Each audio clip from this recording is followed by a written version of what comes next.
Everyone, welcome to Plants and Politics. So in January, a yoga teacher who was training to become an emergency medical technician was arrested at gunpoint, thrown into a feces-smeared jail cell, and basically treated like he was on America's Most Wanted after federal agents broke down his door. They used a flashbang grenade, and then they raided his apartment. Now this man has been sentenced to nearly 4 years in federal prison.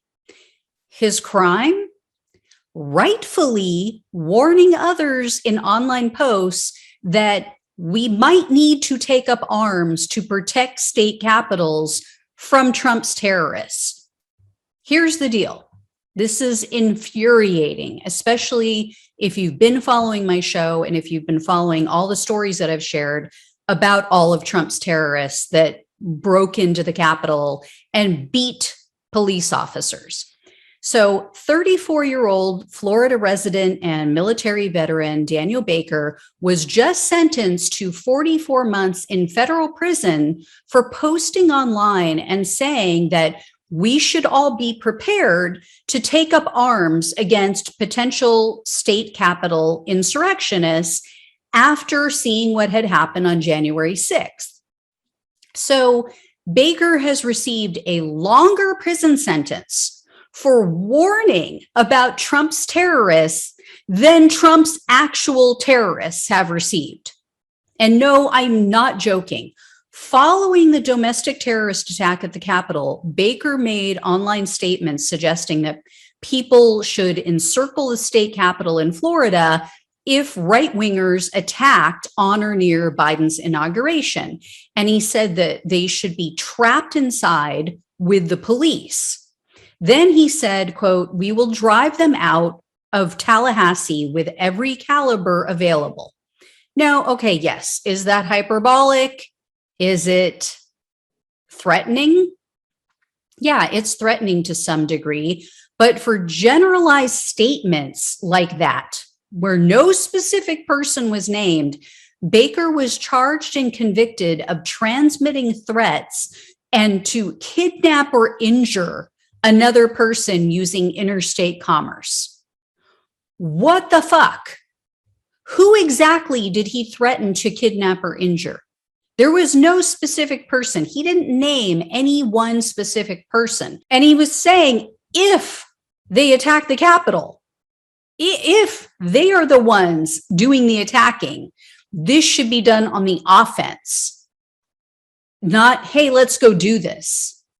It's, we might have to protect our capitals. While Q-loons and Trump suck-ups in Congress whine and clutch their pearls about some of his violent terrorists being held prior to trials, this guy who harmed no one, who threatened no one specifically, has already been in jail for 10 months, 7 months of which he spent in solitary confinement. And during his sentencing hearing, Baker's attorney brought up, rightfully, the case that you might recall I've shared with you guys about Cleveland Meredith Jr. This is the guy who has the crazy scientist kind of hair. And his attorney pointed out the disparate treatment between these two men who are accused of very similar crimes, although Cleveland Meredith Jr. actually threatened specific people. I profiled Meredith and then I provided updates on his case. He's the guy who, only due to car trouble, didn't make it to the Capitol in time to take part in the violent attack that day. However, he allegedly drove from Colorado to DC with multiple weapons and literally thousands of rounds of ammo, including hundreds of armor-piercing bullets. That's how serious he was. This guy that just got almost 4 years in prison just said, hey, we might have to defend the capitals around the country. He didn't go anywhere with a gun. He didn't show up anywhere with a gun. And along the way for Meredith, as he was traveling to DC, he messaged a family member numerous times, and he was saying things like that he planned to, quote, remove craniums from shoulders. He talked about using specific bullets to shoot people, specific people. Most importantly, unlike Baker, like I just said, he made specific threats about Nancy Pelosi and DC Mayor Muriel Bowser. Meredith allegedly wrote that he, quote, might put a bullet in both Pelosi and Bowser's heads. There were several different messages where he talked about putting a bullet in each of their heads. And then he said he was going to run Nancy Pelosi over with his car. This is him threatening an elected official, threatening the Speaker of the House. And what about their backgrounds? What about who these two men are? Well, like I said, Baker is a military veteran. He has no history of violence or criminality. In fact, Baker left the military. He received a less than honorable discharge, and he receives no military benefits because he refused to be deployed overseas. Baker's roommate told The Intercept, quote, his conscience prevented him from deploying with people he didn't trust to uphold human rights in a far-off corner of the world. That's who this guy is. Unfortunately, though, as with many veterans, Baker was homeless for a period of time. But because of that experience, Baker and his roommate regularly took food and necessities to homeless people in their area. And as I also mentioned, he was training to become an EMT. And he apparently used that training at BLM events. He would help injured protesters and other people at BLM events last year. He also spent his entire, get this, spent his entire life savings to fly himself to Syria to fight with the Kurds against ISIS. So he didn't want to do what the government told him to do, kill people that the government told him to kill, but he was willing to spend his own money to go fight against a terrorist group, something that prosecutors ended up using against him. They said that that was proof that he's an anarchist and he poses a terror threat. Seriously?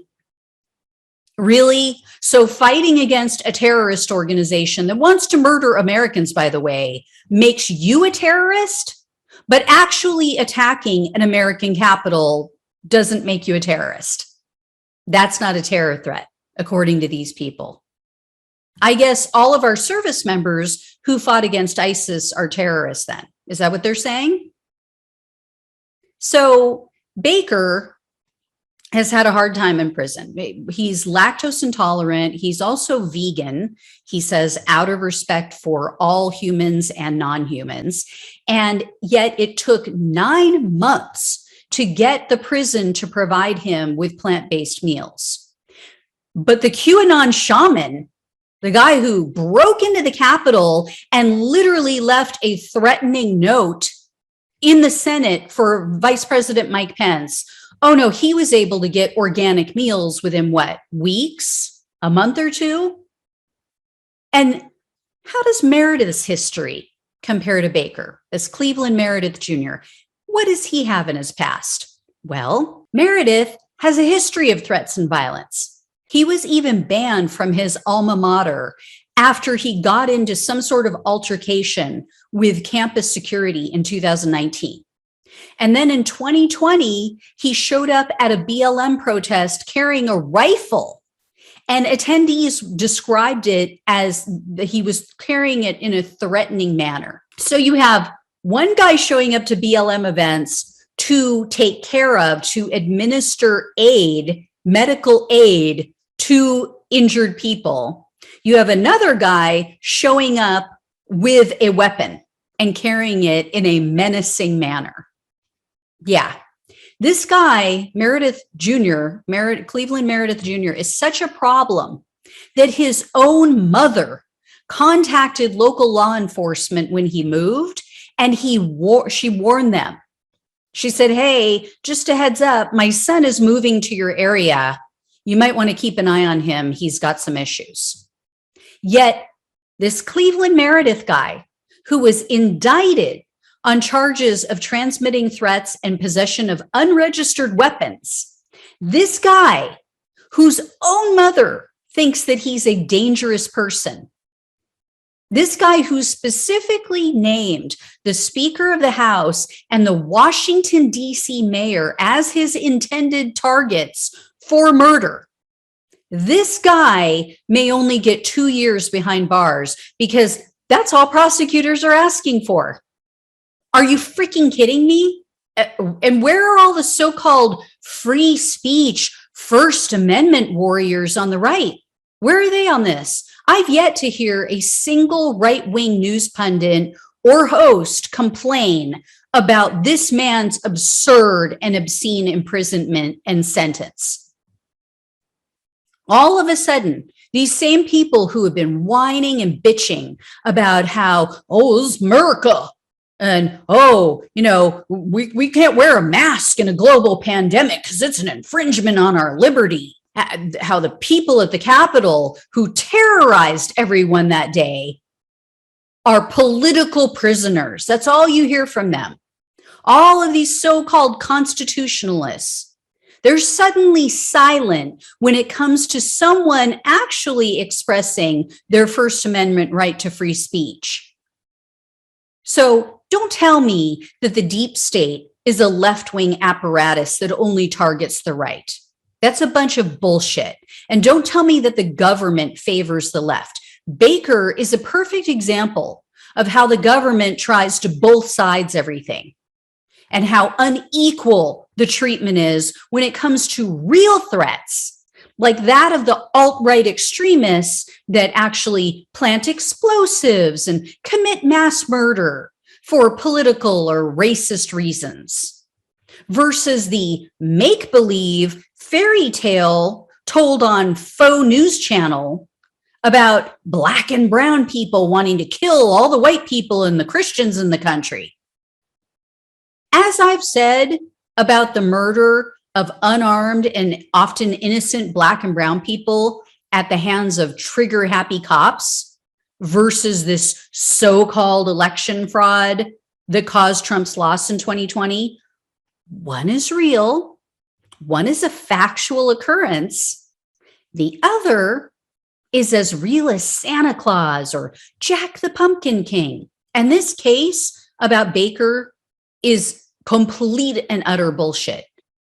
So he plans to appeal his sentencing. It's already underway, but he is in an uber conservative, cray-cray Florida district where it's highly unlikely that any of the judges there are going to give a damn and do the right thing. So the next time you hear a conservative bitching about communism and socialism and losing their freedom under the Biden administration, just tell them about this case. Because, yeah, there is disparate treatment in this country, and it definitely doesn't favor the left. This guy got railroaded. He did not threaten any one specific person, and yet almost 4 years, he's going to be going to prison after serving his country. But yet, these January 6 terrorists who literally attacked police officers violently, threatened to hang Mike Pence, threatened to put a bullet in Nancy Pelosi's skull, they get to skate. I don't want to hear it anymore. All right, guys. Thanks so much for watching and listening. Take care. I'll talk with you soon.